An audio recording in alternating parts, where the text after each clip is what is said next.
আজকে আমি তোমাদের কাছে ছোট্ট একটা মাশরুমের রেসিপির ভিডিও দিব। প্রথমে জিরা, তেজপাতা, শুকনো লঙ্কা দিয়ে ফোড়ন দিয়ে আলুটাকে ভেজে নিব। তারপর পেঁয়াজ কুচি, রসুন কুচি, আদা কুচি দিয়ে কষিয়ে নিব। কষিয়ে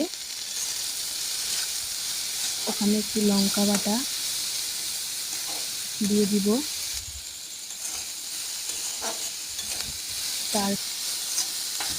তারপর মাশরুমটাকে দিব।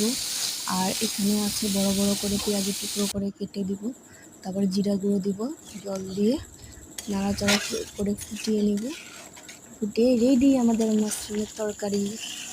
তবে হ্যাঁ, মাশরুমে নামানোর শেষে ওখানে গোলমরিচের গুঁড়ো আর গোটা গরম মশলার গুঁড়ো দিয়েছি, তোমরাও দিবে। গোলমরিচটা অবশ্যই দেবে, খুব ভালো লাগে খেতে।